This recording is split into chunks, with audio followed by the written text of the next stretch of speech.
program. We're delighted to welcome those we're reaching out to from across the world, from Indonesia all the way to the Philippines, from those who are gathering in Egypt and Bangladesh, from our regular viewers from all across the United States. We're delighted to welcome you as you are joining with us through our Facebook program and our social media outreach.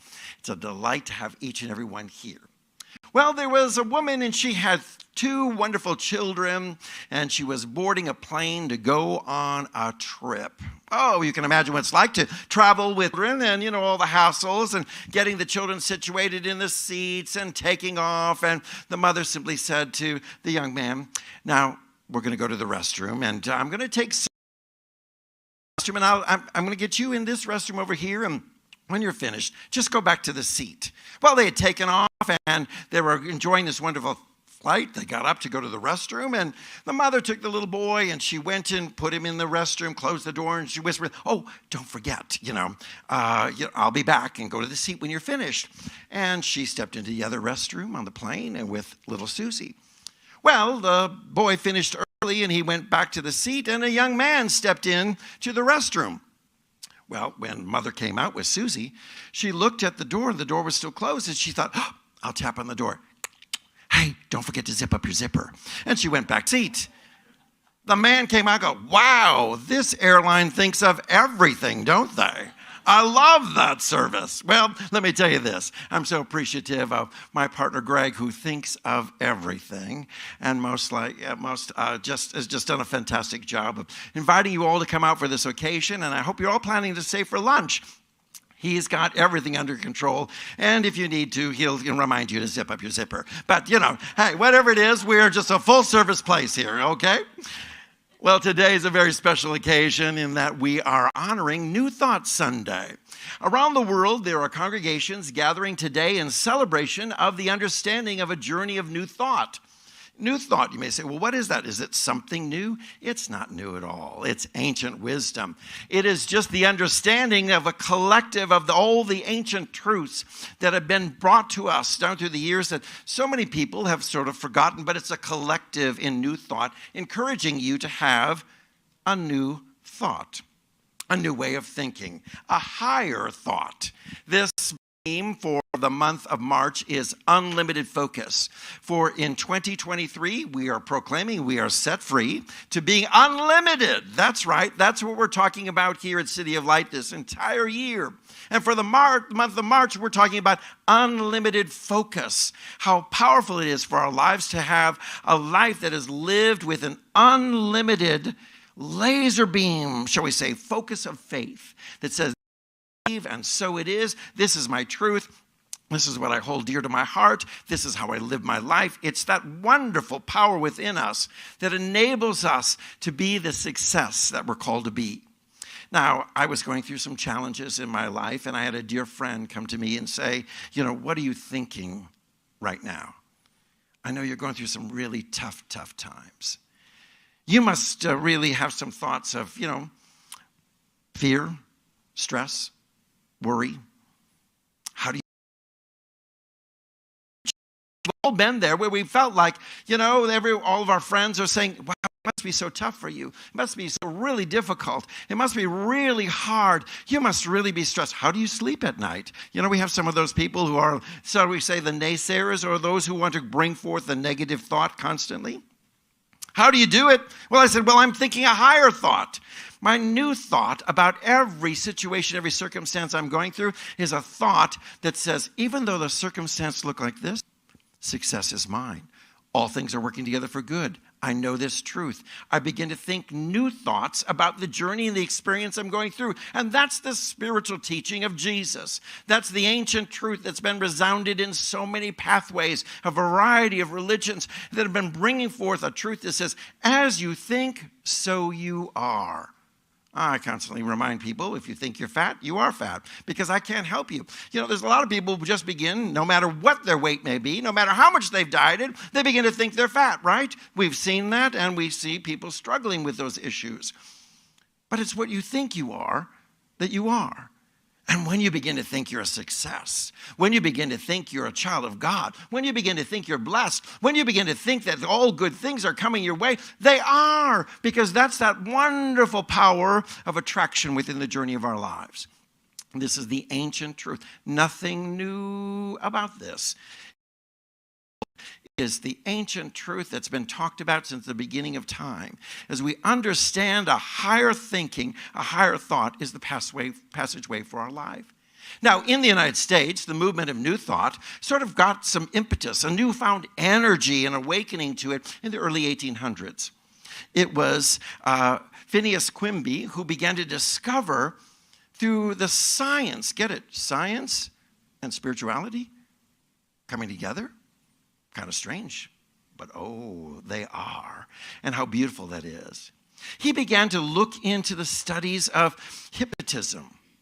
And as he discovered the mesmerizing power of hypnosis, that people began to be able to do things they didn't think they could do. Their thoughts were like, wait a minute, I can't do this. But under hypnosis, what happened? They believed they could.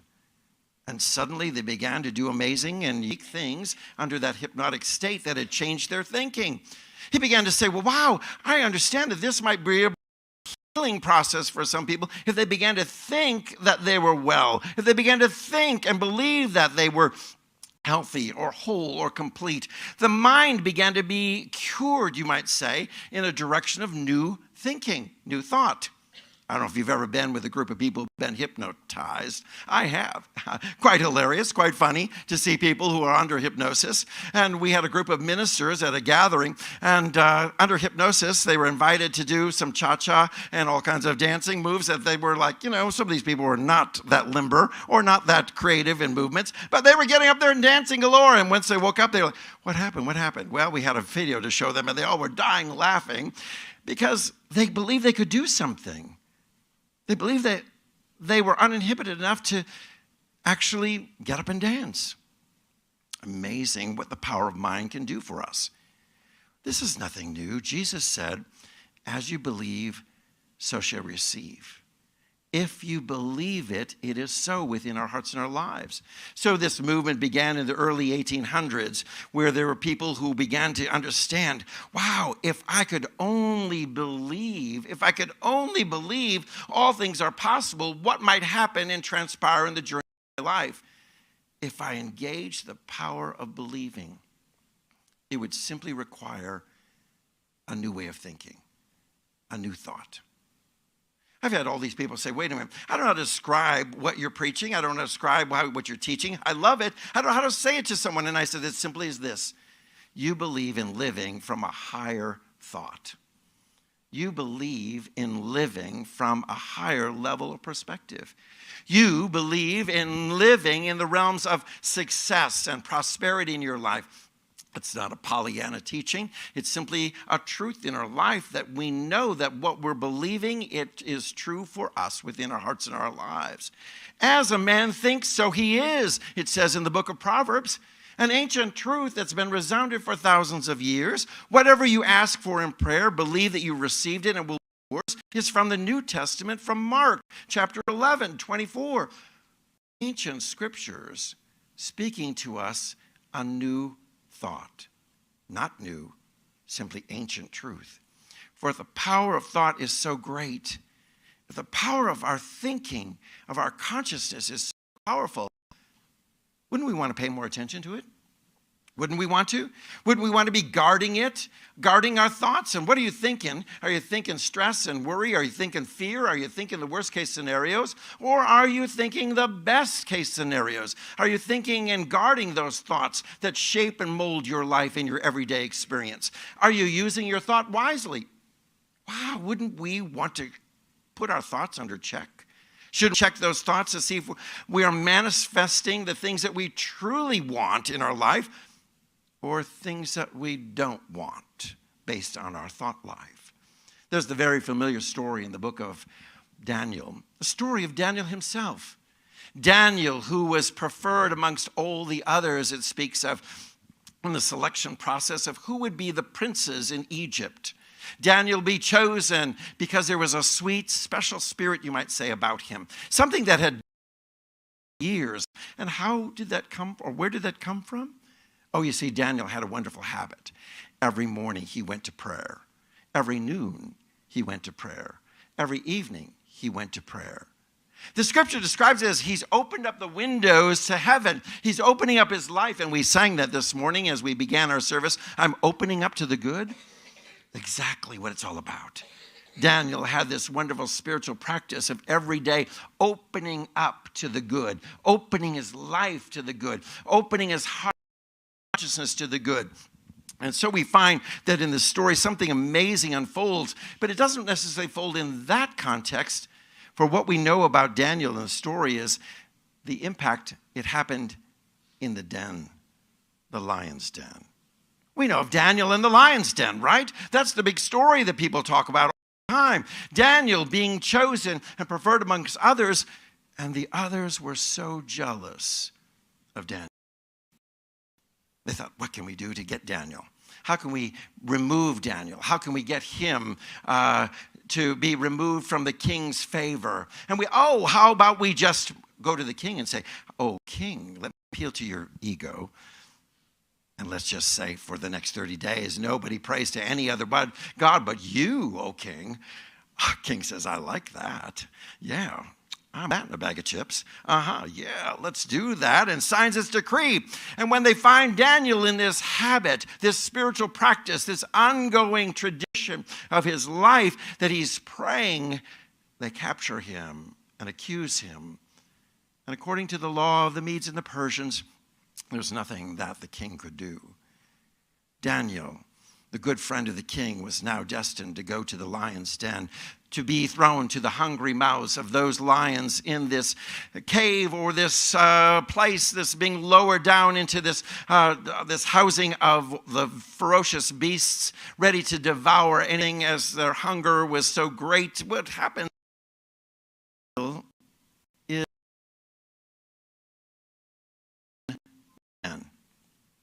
in the den. For the story is the frame of mind or the thinking of Daniel while in the midst of the greatest challenge, facing death. Daniel's habits of setting the course of the day by spending time in meditation and prayer and mourning, a way of thinking. Now, we're really big on habits here at City of Light. We're really big on developing spiritual practices, daily habits, setting aside something for God as we're doing over the next 50 days that we've been talking about in this journey that began back in February. The 50 days leading us to Easter Sunday. And every day doing a spiritual habit of setting aside in gratitude a gift for God. We're big on habits. We're big on saying, this is why we do it. Oh, people say, I don't need to do that every day. Yeah, well, I try to tell that to my trainer at the gym. I don't need to come to you all the time. I don't need to work out. Muscles will just build themselves, won't they? I mean, just, exercise at, like this. I'm doing some muscle workout here, just feeding my face. No, the trainer says, no. You've got to have a daily practice. You've got to work those muscles if you want them to grow. You've got to show up at the gym. You've got to practice. Oh. And so it is for our spiritual life. There has to be a daily practice, and we're big on that. Developing a habit. And you say, I don't have to do it. Oh, it's daily practice. Because what you did yesterday is already old and passé, and it has to be something fresh and new within our lives. You see, the very story of the children of Israel in the wilderness, what happened is they were looking for food, but it was provided for them as manna every single day. And there were those who think, I'm not getting up in the morning to collect this manna. I'm not going to collect this dewy bread that's just arrived. I'm not going to do that every day. I'll bring my Tupperware and I'll collect it for the whole week and I'll sleep in. You know what happened? The manna spoiled the next day. It was no good because it had to be fresh. And in our spiritual lives, we do these practices. We have these habits. We begin in these spiritual principles because it's every day that is something new within your life, that it has to be fresh. You can't rely on your from 20 years ago, because honey, those are stale. Yeah, right? It's, Tupperware in your fridge, those things you've had for 20 years, you can imagine what it looks like. That's kind of how your spiritual life is. It's kind of stale from 20 years ago, from 30 years ago, from whatever it might be, or even yesterday. It's time for us to create that which is fresh and new. So we find Daniel having this wonderful habit. You see, frequent spending of time with the divine presence of God, this presence of all good, enables us to have a state of mind, a new thought, a higher consciousness, a way of thinking that will manifest something amazing within our lives because we've been with the divine. We know that presence. There's so many people who struggle to find God and trying to find out this experience with God. They're struggling, how is it that I get to know God? Or how can I experience God in a more dynamic way? Because I go to church at Christmas and I go at Easter, you'd think that would be enough. And then realize, the more time I spend with someone, the more intimate I become with them. They tell us in marriage counseling that couples who spend more time with each other, couples who really get to know each other, in the dating experiences, they begin to come up with new names for one another. That's right. When you're first introduced, hi, my name is, and, we just met each other, and you've referred to each other as Rob and Carol, and after a while, it's like, hey, honey, and hi, sweetie, and Pookie, and Stud Muffin, and Honey Buns, and on goes Boo Boo Bear, and I don't know. As you come up with more intimate names, the more you are intimate with someone. And the more you know God, the more you walk in the presence of God, the more it's just not God. It's wow. It's love. It's grace. Your new names are powerful and amazing. The new names that you share and that intimacy that you're the divine. You begin to think and your whole thought life is shaped in a new way. You know what happens? You come to this place where you have the "it is well with my soul" lifestyle. Gene played so beautifully that song, "It is well with my soul," on the sax today. It was so appropriate because this is the lifestyle that we're called to live. That every day our thinking, our higher consciousness, our new thought is simply, I am living in the "it is well with my soul" lifestyle. Come what may. Trials, tribulation, challenges, obstacles coming in your life, roadblocks, negativity, chaos.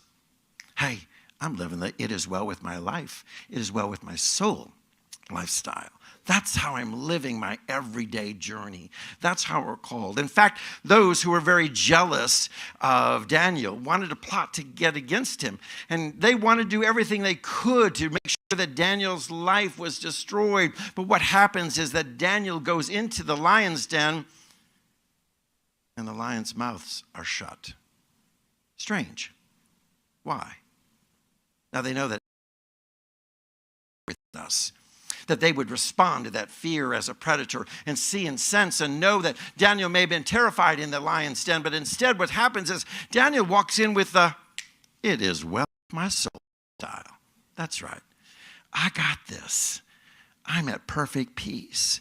I have a new thought, a new way of thinking, a higher consciousness. Amen? That's the way we're called to live our life. And when we embrace that, understand that this new thought is simply this higher thought. It's taking your thought to the highest and best level. I'm thinking, and as I think, I'm believing. And as I'm believing, I'm claiming. As I'm claiming, I'm living. And as I'm living, I'm receiving. Woo, what a wonderful transition in the journey of our life. Think about it again. As I think, I'm believing. And as I'm believing, I am claiming because I believe it to be so. And as I claim, that's how I'm living. And as I'm living, I'm opening up to the good and I'm receiving. I'm receiving all that God has for me. You see, New Thought is simply a collection of spiritual truth that's been echoed through time from the beginning of ages. It's truth that's found in so many different pathways, and it's echoed down through the teachings of Jesus, down through many different spiritual pathways. We could go through the list. You see, Jesus didn't speak of anything new. He spoke of this timeless wisdom, and that's what we're celebrating. A spirit on a doctrine, dogma. But it's based on truth that's timeless, tested, as there throughout the ages. That as you think, so you are, and as you believe, so shall you receive. And the invitation to be transformed by the renewing of your mind are all these beautiful, beautiful passages of truth that invite us to this journey of unwavering thought, or that wonderful focused thought that's unlimited. Scriptures speak where two or three are gathered together. There's something amazing that begins to transpire. And as they come into agreement, when there says that coming into agreement on the same thing, sense of unity, there's this focus. There's this united energy of faith and believing. You believe it, I believe it, you believe it, I believe it, you believe it, she believes it, he believes it. We all believe it. And the power of believing is something amazing. It's an energy of our consciousness and our awareness. And we become people who believe things. That's why we gather together. That's why we come to church. A lot of people say, oh, you know what? I can go to church on television. I can go to church social media. I don't need to come together with other people. Why? Let me tell you, there's something amazing that happens when you're in the room. You know the difference between the experience. How many of you watch the Super Bowl? And then how many of you would rather be at the Super Bowl? Big difference. How much you like to watch a concert, Beyonce, or be at the Beyonce concert? Big difference, big energy. That's the same reason why we gather together. We come together in this wonderful experience to ignite our faith together in this journey of becoming the people that are living lives of a focus that's so strong and so dynamic that nothing can be distracted or nothing can be torn or pulled away from us. There's a story of Buddha. One day, he was addressing his followers, and there was a man who came up to him and began to unleash a stream of obscenities, really tearing him down. Buddha. And Buddha just remained silent, softly smiling at the man. And the verbal abuse began to get worse and worse and worse, and the man just became spouting out all kinds of obscenities and calling Buddha names and all this kind of stuff. And finally, the attacker stopped and asked the Buddha, wait a minute, all this stuff I've been calling you and you're not even moved? You're not even moved by what I said? And Buddha replied, you are offered a gift and you refuse to accept it. To whom does the gift belong? Well, I suppose it belongs to the giver. Well, Buddha said, I've declined your gift. You see how powerful it is in our life. When we have, there may be thoughts that will come to you that will want to bombard you, that will be like obscenities, that want to tear your spiritual life apart, that want to destroy your faith, or maybe tear down the power of your believing. There may be thoughts that are going to come to you and say, you can't do this. That's not possible. Never work for you. You're never going to achieve that. You're not smart enough. You're not able enough. You can't accomplish those goals. You can't believe for that. Healing is out of the limit for you. It's not possible. The prosperity or blessing, it's not going to be yours. You see, those kind of thoughts can come to us almost as if they want to tear us down, like someone speaking obscenities to our faith. But remember, if you're offered those words, if you're offered a gift, and you refuse to accept it, it goes back to the giver. You see, that's focused thinking. That's focused faith. That's the life that you're living, that's unlimited focus. It says, I am so and believing I have a new thought, a higher thought, a greater consciousness about my life. I am living the God-centered life that says, it is well with my soul, no matter what the circumstances may be. It's not a Pollyanna, put my head in the sand outlook. It's simply walking in the truth that God has for you, that it will be as you believe it to be so. Colossians from the New Testament, chapter 3, verse 10. and have on the new man, a new man, which is renewed in knowledge, new thought, a new understanding, after the image, the all good of him that created him. Wow, just think about that. You get to be a new person, a new way of thinking, a new outlook. It changes you, you know? I got a new attitude. Who sang that? Huh? We all knew that song from the disco days, and we've heard all these wonderful messages of people singing these songs that bring about a new thought, a new way of thinking, and we become transformed by it. So it is in our spiritual journey of our life, we are transformed by the renewal of our minds, says the ancient scripture. That's right. You become a new man. You become something new. Wow, there's kind of a catchphrase that goes around in church that describes that. It's called born again. Born again. I'm new. I'm transformed. I'm born again. I start anew. What is that born again experience all about? But it's a transformation of your thinking. Oh, I thought it was going to a church. I thought it was doing something this or that. It is a transformation of your thought. That behold, you are transformed. You're becoming something new as this ancient truth is unfolding for us. You want transformation in your life? Do you want to live differently? Do you want to live to your highest and best? Do you want to live that life that's prosperous, that's promised to you? By the way, did you know that God promises your prosperity? God never intended for you to suffer. God doesn't call you to live a life of pain and sorrow. That's not God's journey. That's not the kind of loving God that we serve or know. For God is of great love, wanting the highest and best for you and offering you an opportunity to be transformed. If you want that, begin with this unlimited focus that simply says, only believe. There's a beautiful chorus that says, only believe, all things are possible, only believe. It's one I grew up with in my childhood. I love singing that because there's something about the only that's essential. Oh, we could say believe, but then maybe believe and doubt, believe and wonder, believe and question, believe in lots of things we can add to it. Believe, stress, believe, but it says only believe, only. And we're living the only believe lifestyle if we want to be transformed. Believing and embracing that new way of thinking, a new thought, a higher consciousness. It's yours. Only believe. What I only believe is that all things are possible. Amen.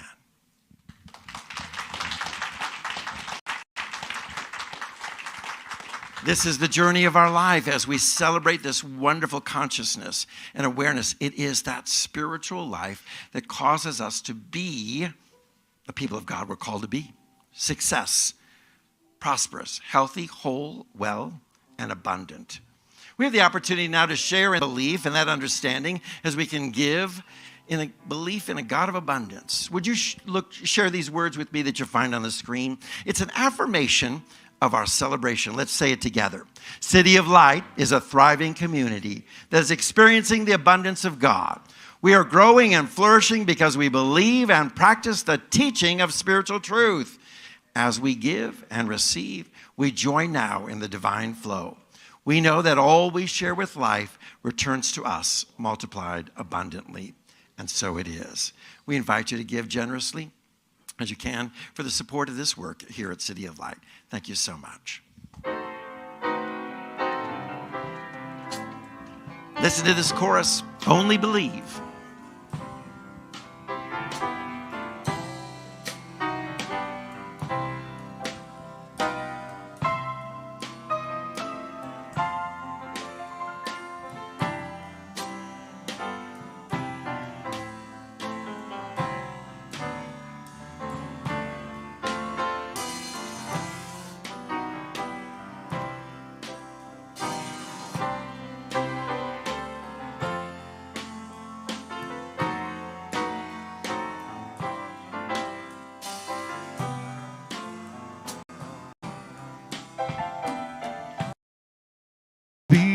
Believe, only believe, all things are possible, only only believe, only believe, only believe. All things are possible. All things are possible. All things are possible. Only believe. Amen. We only believe. That's the new thought. That's the higher consciousness. That explains it all. People are wondering about this wonderful journey that we live out. That describes it to the fullest. As we conclude our gathering today, we want to join with this in this chorus that simply says, yes, there is peace on earth. And yes, it begins in me. Because as we believe for peace, as we believe for that calm, as we believe for that assurance that everything's working together, we know where it begins. In us. Not in someone else, not some other source. In us, it unfolds. Let's sing it together.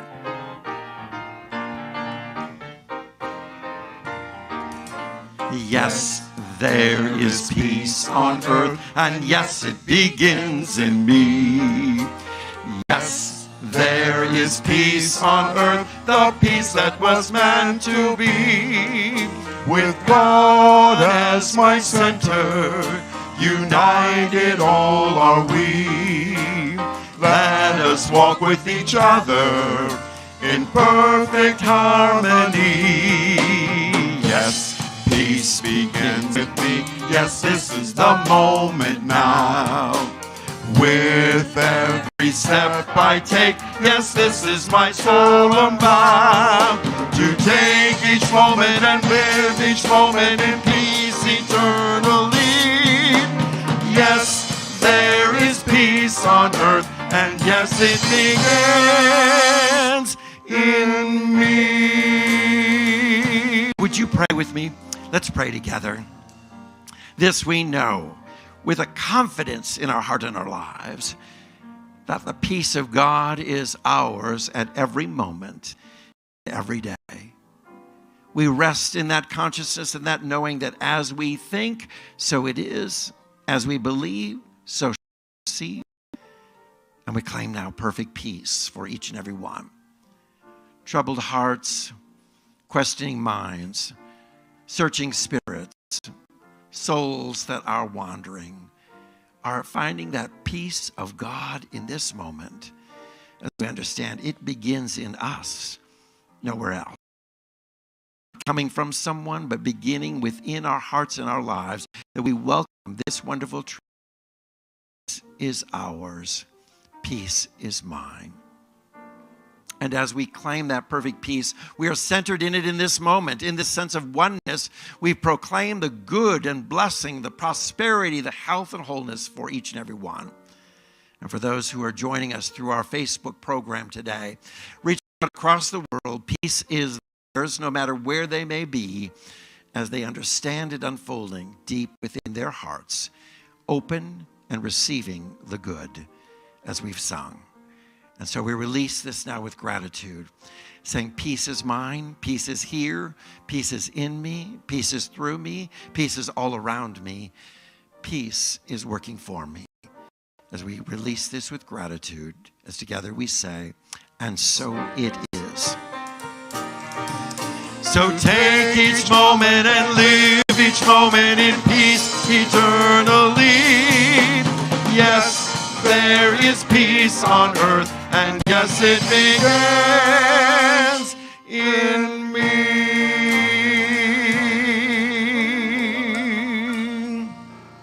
Thank you so much for joining us, and we're inviting everyone to linger longer for a fantastic meal. The hospitality team and my partner Greg have put together a wonderful feast for us to share together and to celebrate, and I get to celebrate with you. Thank you for being here as my special birthday present. I am delighted to see all your faces and smiling hearts and that wonderful love that's shared together. I appreciate it so much. Thank you for joining us through Facebook as well, and we'll look forward to connecting with you next week. For each and every one, let us go in God's great peace and know that we're just going to say, the food is blessed. Amen? and we're going to partake. Let's go do it. Amen. God bless you. Let's go in God's peace.